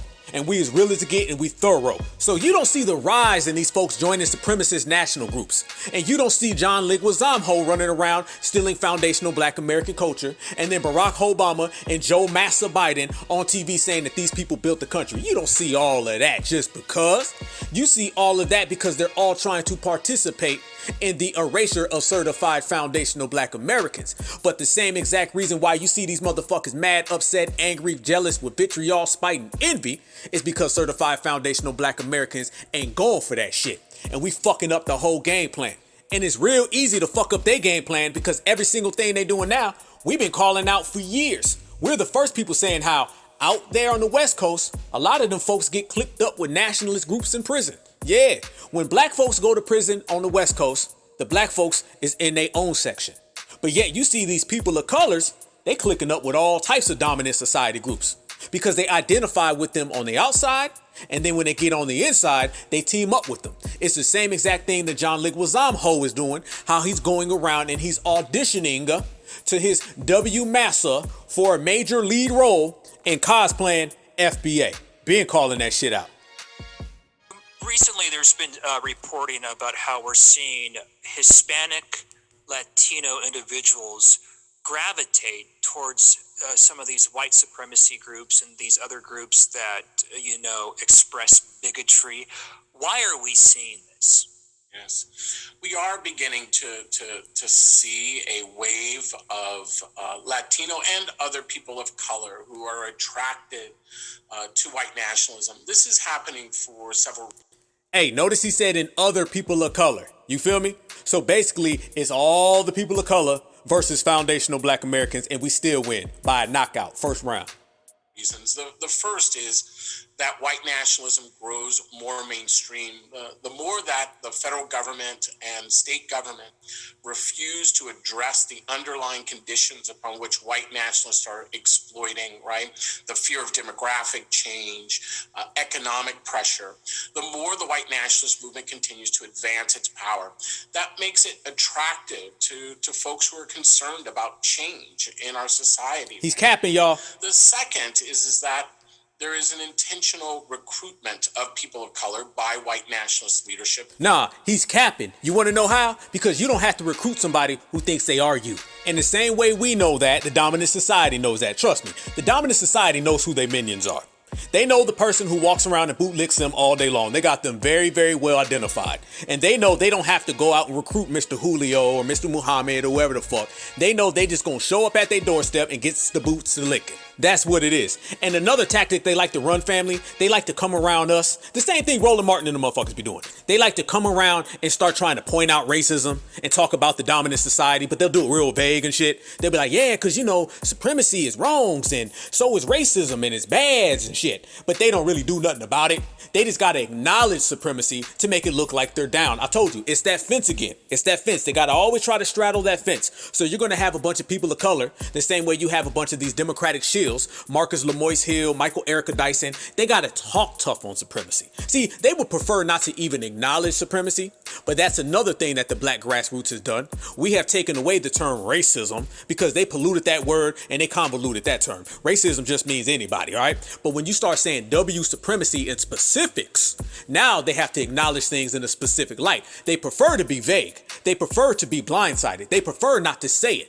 But now they have to. So what they do is they come around and they start saying supremacy and how it's wrong and how we need to do something about it. But when it's time to do something about it, these motherfuckers ain't there. It's the same thing they do with our reparations claim. They'll talk about, yeah, debt that's owed and we need to go ahead and get money now because, racism is out there and black folks need reparations. And then they go on to the next subject. Be very cautious of somebody who speaks about an important issue very, very vaguely. All right, if it's important, you say that shit with your chest. You can judge somebody's passion by how intense they speak or something. When we start talking about reparations, we ain't playing. We say that shit with an inflection. Our dialect go up. We speak about it for real because we are for real about it. But now they've mastered the art of talking about something in a very passive kind of way and fooling folks. Y'all seen how our sister Teslin had that guy from the Tennessee 3 Against the Ropes about reparations? And the first thing he started trying to do was kind of just talk about it lightly. Like, well, I do believe in this and I support it like this, and just said a bunch of fancy words. But she didn't fall for that shit and she started checking it. And she was like, no. Put it on your website. Why ain't it on your website? Tell us more about it. Speak on it. Give me some detail. He thought he was just going to come out and do that vague talking, that very soft shit, and then move on to the next subject. She disallowed him from doing that. That's the same exact thing we've been doing with these people of color folks. They'll come around and say how they don't like supremacy and racism is bad, but they don't really mean it because they want to be honorary members of supremacy. You ain't gotta recruit these motherfuckers. You ain't gotta put an ad in the goddamn paper and say any minority who wants to join the supremacist group, come on down. These motherfuckers gonna show up on the first day because they want to be honorary members of the dominant society. Yeah, that's what we've been calling at the Black Grassroots for how long, family? How long we been saying it? Basically, at the end of the day, minority just means mascot for supremacy.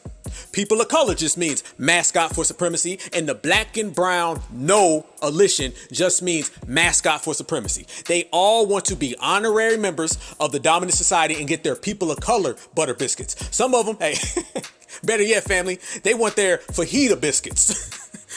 They want their Belgrande biscuits, and they'll take that shit, their beans and rice biscuits, however the fuck they can get it. That's what they want, because being a mascot for the dominant society, getting to be around Karen, get to be around Ken, that is their dream come true. That is the end game for them. So this is why they flee. Think about it. Once again, I always say this. People all the time say how, well, we had to flee to America because the dominant society started a war in our country.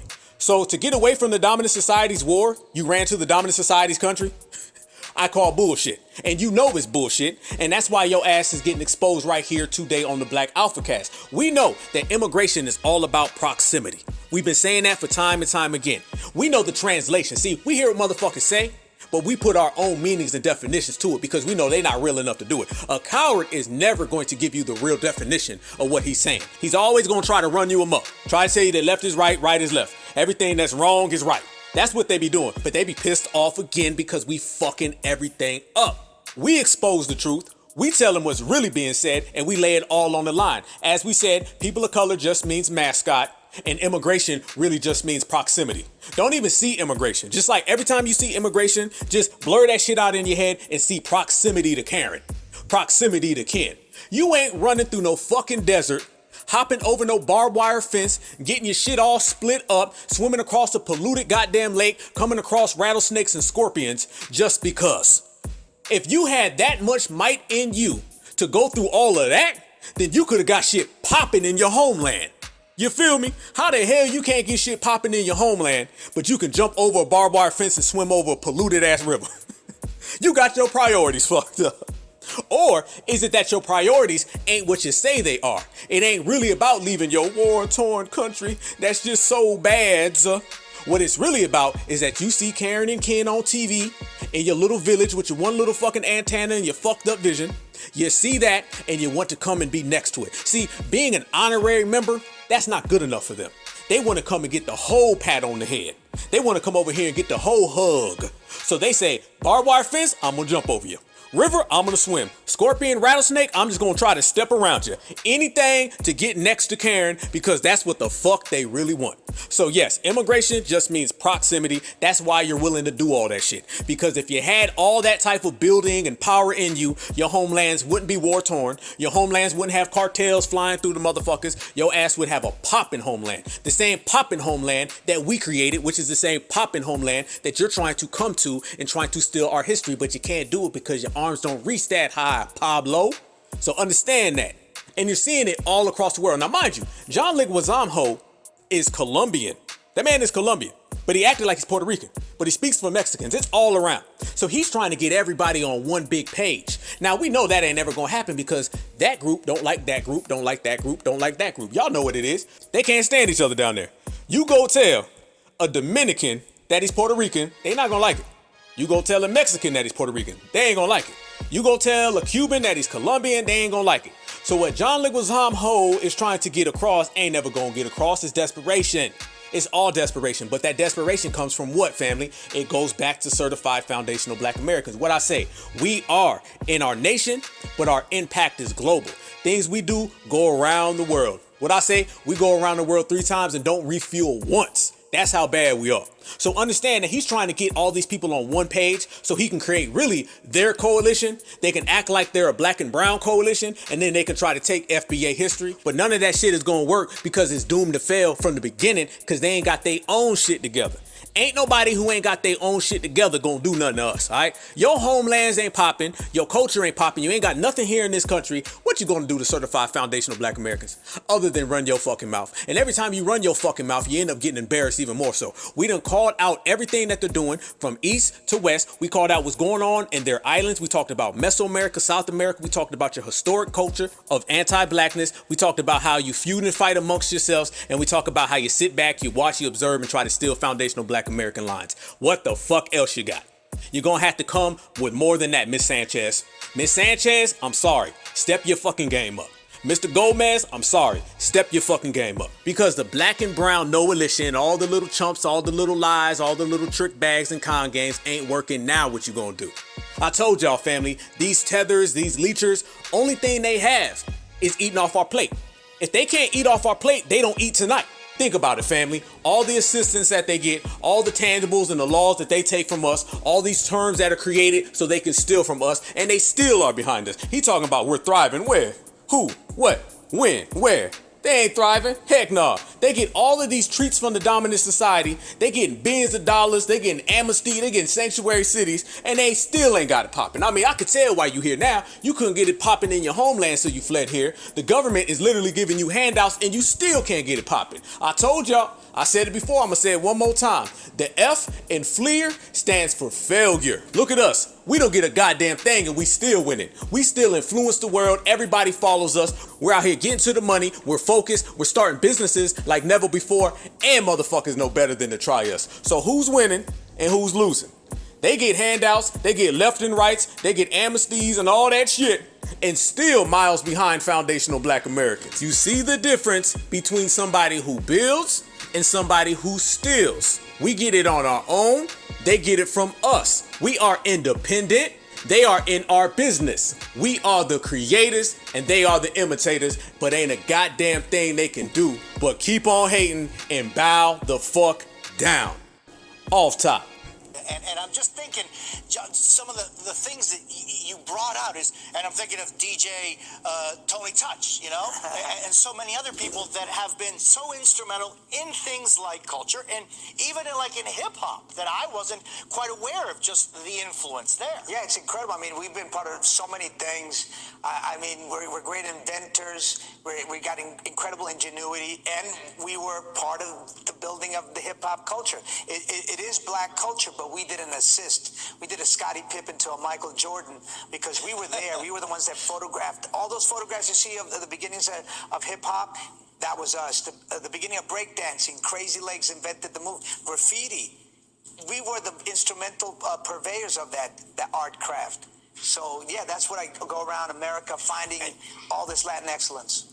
Now notice, family, he starts off saying, well, you know, it's black culture, but we gave the assist. And then by the end of that statement, he's saying, no, we created all the moves. You see what I'm talking about? They'll slide shit in there. You got to be real cautious. You got to be able to call all that shit out when they say it. Identify the bullshit, frame the bullshit, spotlight it. And that's exactly what we're seeing right there. So that's how the hustle and the pivot goes. It always starts off on some smooth shit, on some endearing shit, on some friendly, windly shit. And then next thing you know, when you blink, they try to turn around and take everything.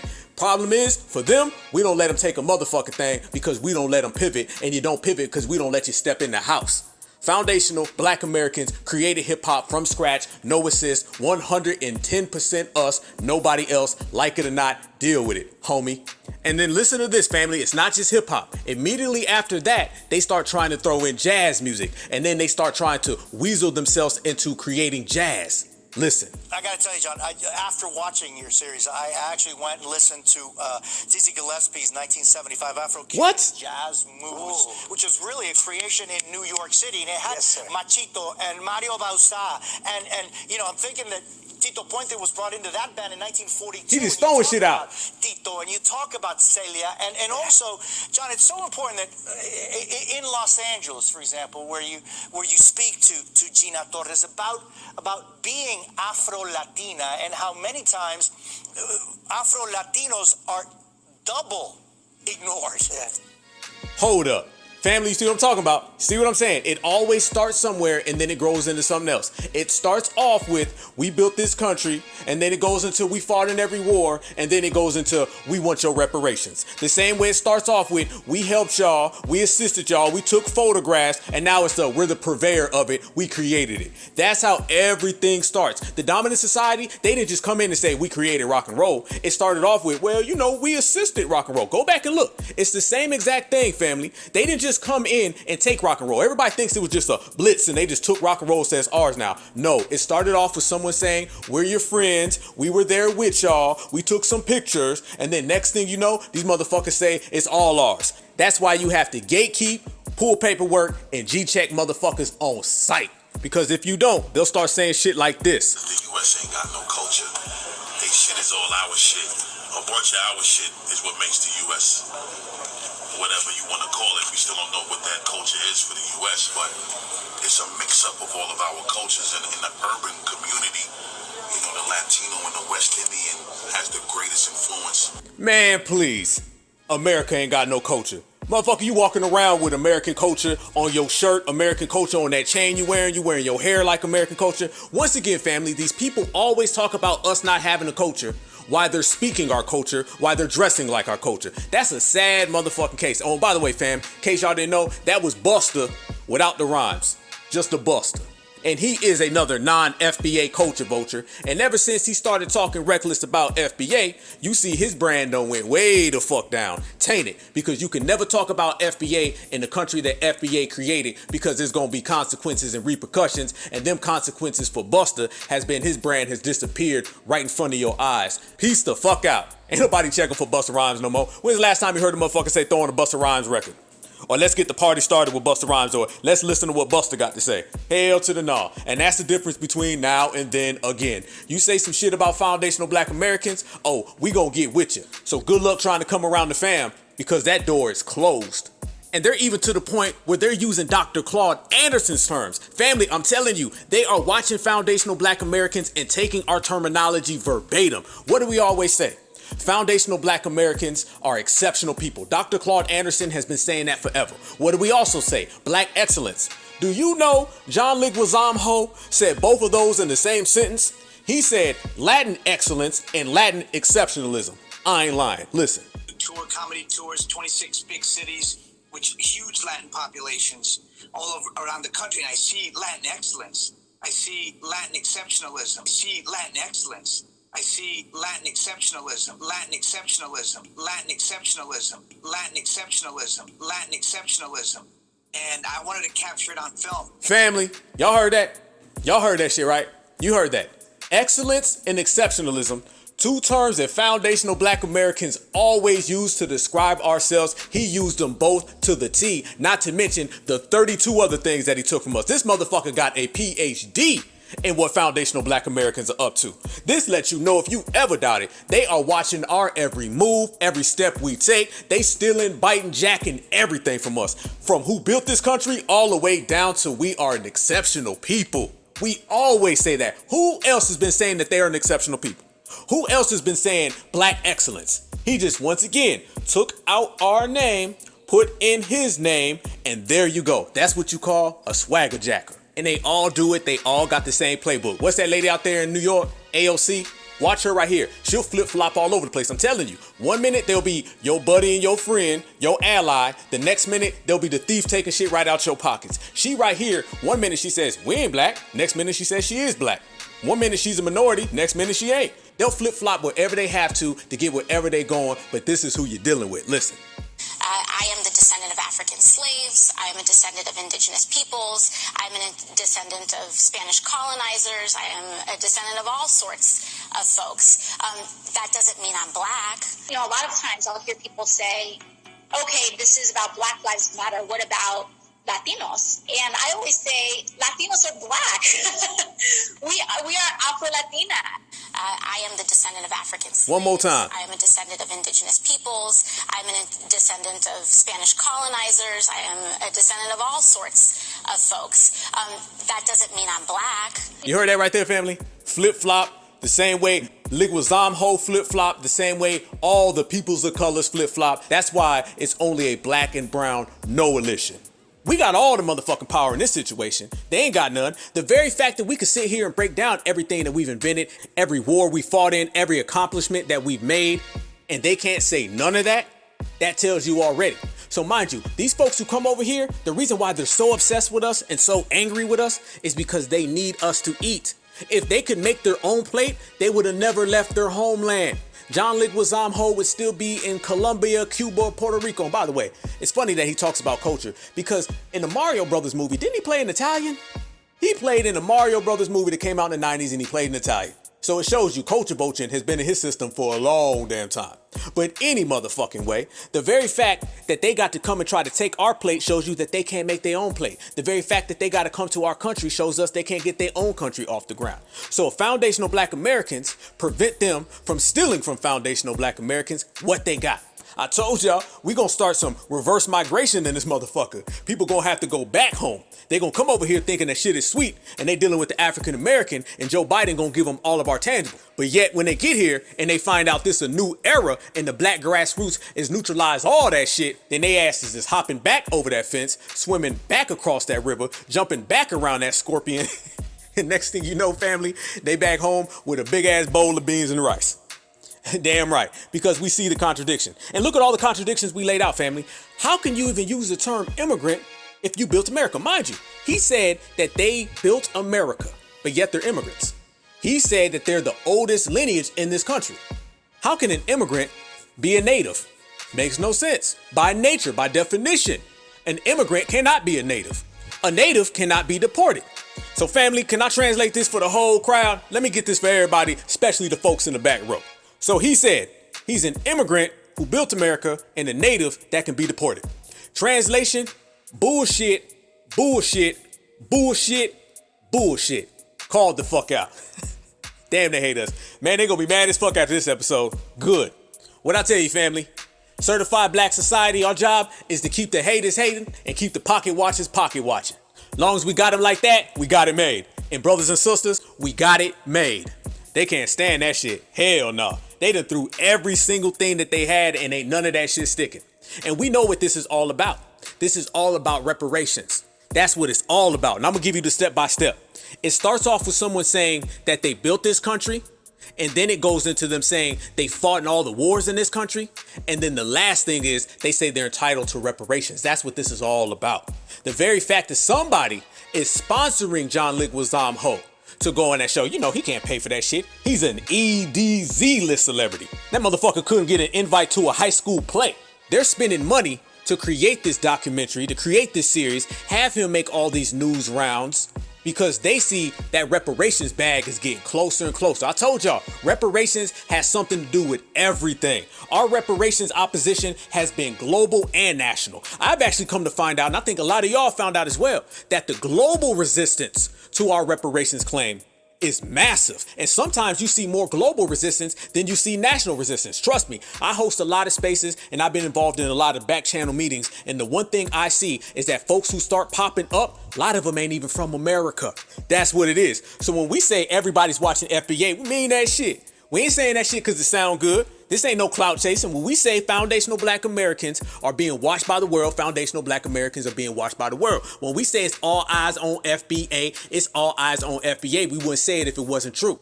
So motherfuckers start popping out and they be coming up with elaborate schemes. What we seen so far, about 100 motherfuckers from 100 different countries coming up with 100 different ways to put their tether fingers in our reparations pot. We done seen it from all the scam Africans. We done seen it from all the people of color, the minorities, the same groups that them old Negroes was telling us were our friends are the main groups who are out here trying to come up with backdoor means of stealing our reparations. Let's put some extras on it. You want to know how we know these motherfuckers is ops? Because they sit here and they talk unity, right? The Black and Browns coalition. Then how come they don't ever say, hey, brown people for black reparations? How come they don't ever come out and say, hey, I support my black brothers and sisters getting reparations? They deserve it. It's owed to them. How come you don't ever see people saying, I represent the minority coalition and the minorities support foundational black American reparations? You never see people of color for reparations. I'll tell you what you do see. You see these motherfuckers saying that the reparations belongs to them. Not they support us getting reparations because, you know, we brothers. Nah, You see them saying, FBA don't deserve them. We deserve them. As a matter of fact, FBA's history is our history. So it's never, I'm helping my black brother get reparations. Instead, it's his check really belongs to me because my community really built the country. Get the fuck out of here. And see, we the only ones real enough to call that shit out. Other folks will see that contradiction, that bigotry, and just let that shit slide. We ain't let nothing slide. You say some fuck shit about foundational black Americans, expect to get called out. As a matter of fact, I expect you to expect it. It's a new day, it's a new wave, a new time, and we are the ones operating on it. So all this is just the seeds being planted for potential reparation sabotage. See, some folks try to just bum rush our reparations and just show up to our panels and say, hey, I'm black, man, I'm black like you. We're all black now, brother. And that shit got rejected ASAP. And then some other people try to say, well, how about just giving it for everybody? And that shit got rejected. So it's only natural that motherfuckers say, you know what? Let's do a slow burn.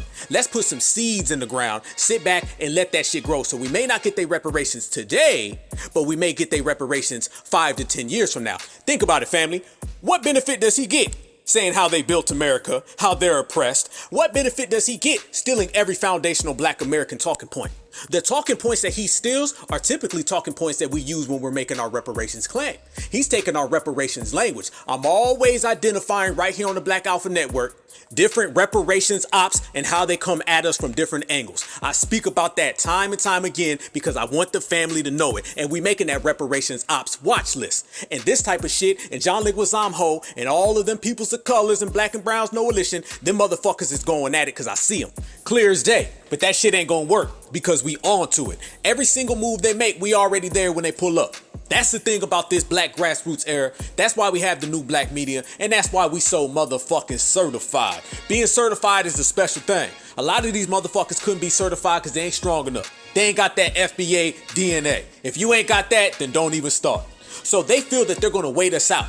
And that's the elaborate plots that a lot of motherfuckers been coming up with. You got the sloppy reparations ops where they just try to pull up and take your shit. You got the motherfuckers who make excuses. You got the motherfucker who called you and never called you before. You got the come home brothers. And then you got these motherfuckers say, let's go around, let's make these news circuits and these news cycles, and let's talk about everything the FBA did, say that we did it. So that means if they're entitled to reparations for this, then we got to be entitled for reparations for it. You see what I'm talking about? You see the play, right? If we're entitled to reparations because we built the country, then they feel if they say they built the country, then they're entitled to reparations. If we say we're entitled to reparations based upon being oppressed and fighting in every war, now they say that they're oppressed and they fought in every war. They basically just seen our reparations plan, looked at the documents, looked at the blueprint, took it and put their name on it, and now they're saying, boom, we can get their reparations because we said we did the same thing they did. Some slick shit, ain't it? Some slick shit. Boy, y'all know I'm gonna see it all. I'm gonna see every last thing. Ain't nothing gonna get by Black Alpha. And we gonna break this shit down all the time right here on this Black Alpha Network. Spot 'em, got 'em. So as everybody makes these little backdoor dealings, they have these little secret meetings. They've been having their secret meetings on their side. All the different people of color. It's just a big ass Crayola box. All these motherfuckers, everybody in that Crayola box, they done had their own little meetings. And this is just their plan. This is just their version of trying to sabotage and hijack our reparations claim. See, family, why else would you go out there and say all these things? What the fuck is he saying it for? You ain't gonna get no dog bones. You ain't gonna get nothing tangible trying to steal foundational black American culture. Nothing comes from it at all. You just gonna get laughed at. The only reason somebody would try to steal our culture, try to steal our past, try to steal our heritage is if they're trying to steal our reparations claim. And they feel the only way they can steal our reparations money is if they steal our reparations history. That's it. Without the history, you can't get the money. That's why everybody's trying to claim our fucking history, because our history is what entitles us to the money. So they say, let's say the history's ours, therefore the money's ours. It ain't that goddamn difficult. We connecting all the motherfucking dots and we putting it all together. And look at it, family. The only reason somebody would say that is if they trying to get to your money. Put it all together. Backstage, Joe Biden went behind the scenes and was trying to classify them as a race. Yes, all the talk about the O&B classifications and designations. Hush, hush, quiet, quiet. In the middle of the night, Joe Biden made the attempt to classify them as a race. Why'd he do it? Why at the same exact time, they're telling us, we can't give y'all reparations. We don't give reparations to a race. He goes behind the scenes and tries to classify them as a race. We know goddamn why, so he can give them our money. Mind you, this is the same Joe Biden who came out and said, I won't give reparations unless the Indians get it. So you already see by his previous comments that he's trying to find a buffer class to give our reparations to. Family, they use buffer classes to take our tangibles away, to take our benefits away, to take our resources away. So now he's trying to find a buffer class where they can give our reparations away to them. Yeah, and they went to what? MSNBC, which is known as a Democratic Shield Network. You see, this is all coming from the Democratic Party. The same Democratic Party that wants to bring in 11 million illegals, the same Democratic Party that's putting them in Airbnbs, the same Democratic Party that's giving them $400,000 a piece and spending billions of dollars on them a year. Do you put it past them? Fuck to the no. And mind you, this is the same Democratic Party where Joe Biden said, you're going to have to work with Latinos. Because he found the perfect buffer class that they can pull out the crowbar and gets the crowbar. So he's trying all types of tricky things with our reparations. Trust and believe, family. They want to look in the future and say, yeah, we did give out reparations. We gave it to the Latinos. They had it bad too. Mind you, Joe Biden said he'll give us reparations if he gives it to the Indians too. Joe Biden also went over to Africa and said, we apologize for slavery, our original sin. Basically trying to say, oh, here's reparations money, but we're giving it to the Africans. You see right there, I always said, if you listen and you watch, these motherfuckers expose themselves. It's just on us to identify it, and we gonna do some identification in this motherfucker. That's the way you get down. You sit back, you watch what he says. You already see the play. The play is, we're going to find a buffer class that we can give reparations to instead of giving it to foundational Black Americans, because these other buffer classes, they're minions, they're docile, and they're submissive. Foundational Black Americans gonna flip that fucking money and turn it into something way bigger, and we cannot have that. So therefore, he tried to find the Native Americans, then he tried to find the Africans, and then he went behind the scenes and tried to reclassify Latinos as a race so he can give them the money. But the new black media is on their ass every step of the way. And if you want to talk about priorities, remember, this is the same Joe Biden who said this. When President Obama and I created the DACA program, we knew it would transform lives. And it has, bringing stability and possibility to hundreds of thousands of young people known as dreamers, brought to America's children. This country is the only home they've ever known. They're our friends, they're our co-workers. They study, they work hard, they start businesses. Many have served in our military. They're American in every way except on pay, every way except on pay, every way except on pay, every way except on pay, every way except on paper. It's past time for Congress to give dreamers a pathway to citizenship. So today, my administration is announcing our plan to expand health coverage for DACA recipients by allowing them to enroll in the plan through the Affordable Care Act or through Medicaid. Healthcare should be a right, not a privilege. My administration has worked hard to expand healthcare, and today, more Americans have health insurance than ever. Today's announcement is about giving DACA recipients the same opportunity. And we'll continue to do what we can to protect dreamers and push Congress to give them and their families a pathway to citizenship. And ultimately, peace of mind they all deserve. Look at that. He's setting them up real nice, ain't he? Put them in all the positions, give them all the benefits, all the tangibles, and pass them off. That man said, we giving y'all free health care. Yeah. They got out that crowbar and they crowbarred.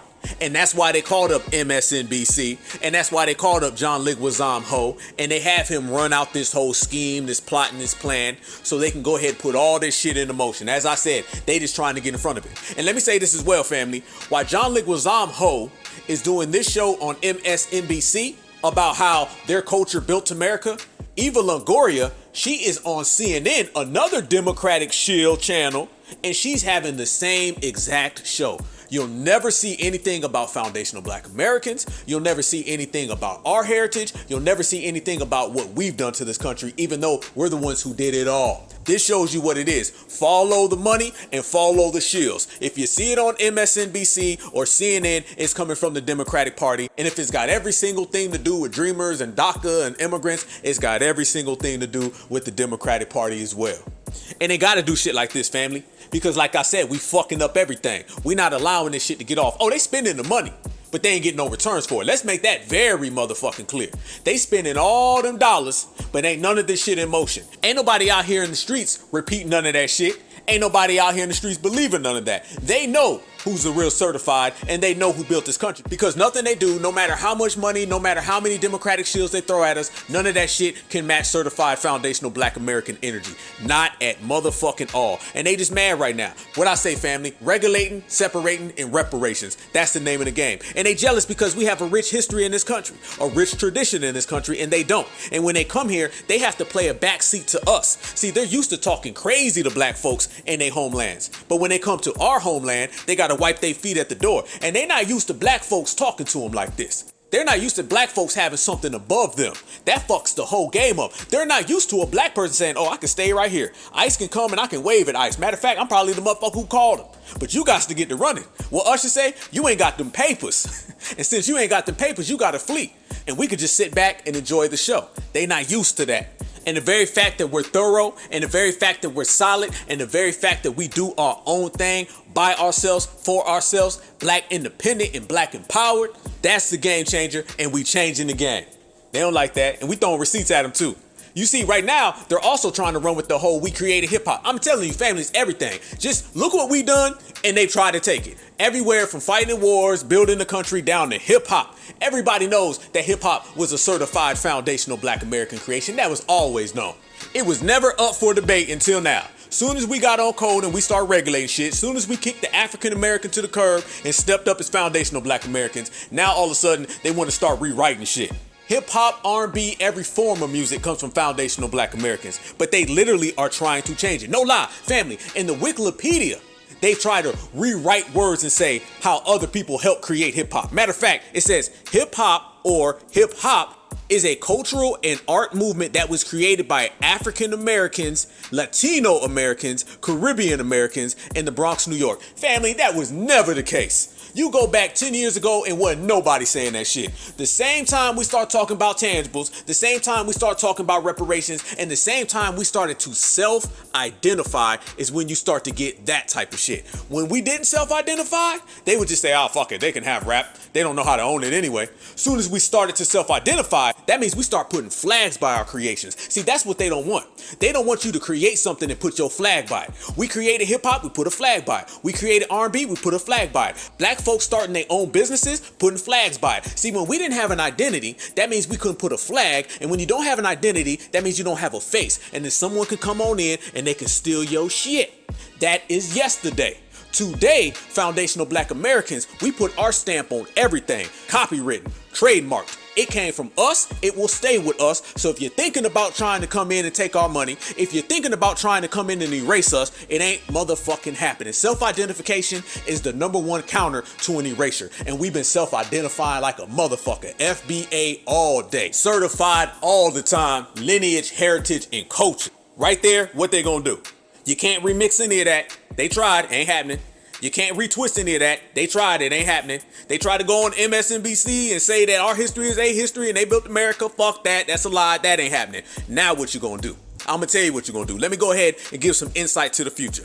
You're gonna try to take foundational black American culture. You're gonna get your ass rejected. You're going to try to steal foundational black American culture. You're gonna get your ass rejected. And you're going to try to steal foundational black American accomplishments, but you're gonna get your ass embarrassed because it's too hot to handle and too cold to hold. Yeah, and they mad as hell too because we pulling out receipts. Like I said, we ain't even gotta pull out receipts just from what we say.